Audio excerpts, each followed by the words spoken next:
Esther 414 Ministries was something to think about. Thank you so much for watching. I really appreciate you guys. Let me tell you something really funny before I really get into this, okay? A little something about me, all right? I'm not the type of person who really likes a lot of surprises. I just kind of want to know ahead of time what's going to happen. I mean, so I know what I'm getting myself into. Yeah, I mean, some of you really understand what I'm talking about out there. Other people, they're just like, no, I want the surprise. It would be so much fun. And I'm like, you know what? I'm just a little bit too practical for that. I want to be able to plan for things because, that's just, I'm a planning type of person, like things logical and all that. And my daughter and I went to the movie Overcomer. Highly recommend it, by the way. It was a great movie.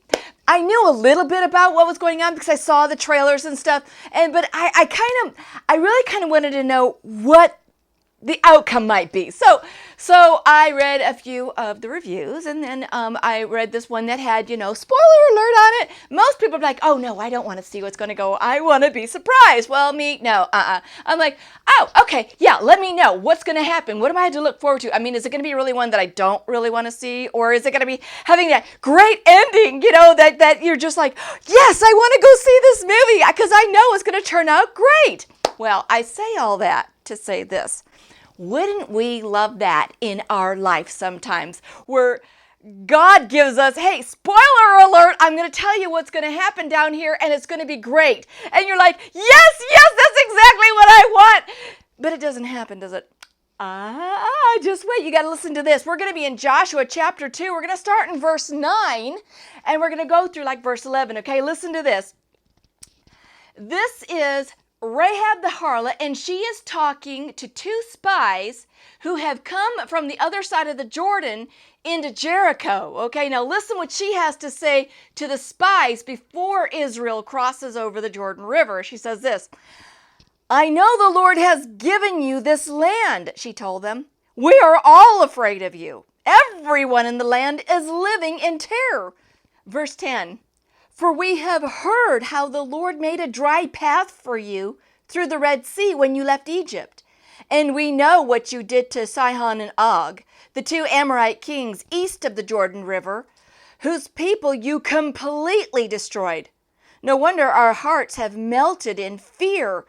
No one has the courage to fight after hearing such things, for the Lord your God is the supreme God of the heavens above and the earth below. This is like the spoiler of all spoilers. She is telling them they heard about what God did for the Israelites 40 years ago when they came out of Egypt, crossed through the Red Sea. He parted the sea. He came down on the Egyptians, cleared them all out, and then some of the other things that went on while they were in the wilderness.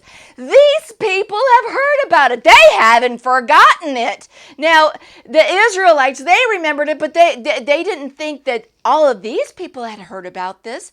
See, Joshua is getting ready to cross over the Jordan River, and he knows he's coming up against some pretty great big stuff there because he was one of the original 12 spies who came across that land 40 years ago to spy out the lands. He knew the big walls. He knew the tall people. He knew what they were going to be coming up against.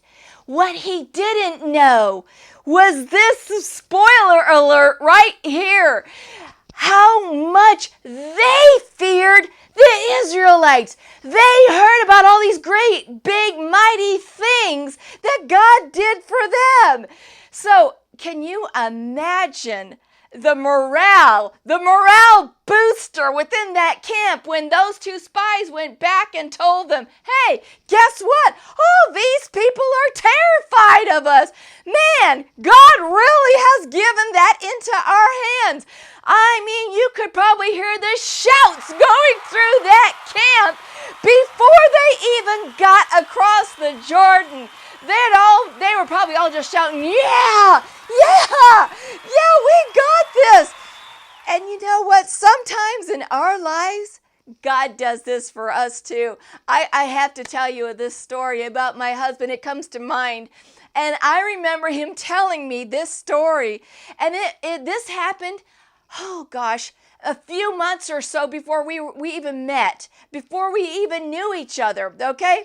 My husband worked for this one company a couple of years earlier. It was a parent company that owned a few other smaller companies in the same industry. Well, he started off on the ground level at this company, and the president really, really liked him, okay? Well, my husband, he moved on to a couple of other companies in the same industry as he moved up the ranks. Well, a couple years down the line comes along, and he's sitting in front of this same president again, interviewing for another position, but again, moving up in ranks. He wanted to be a salesman this time.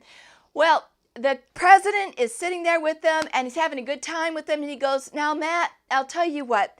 I have to have you go through one more interview with this other guy." And he goes, "But it doesn't matter what he's going to say. I like you. You've already got the job.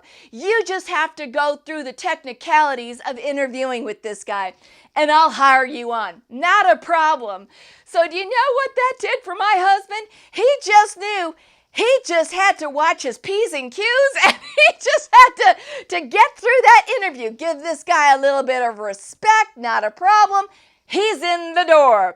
That's what God does for us sometimes. He gives us that spoiler alert, that behind the scenes thing where he's telling you ahead of time, you already got this. You just got to go through the motions, okay? I'm with you. I've already paved the way for you.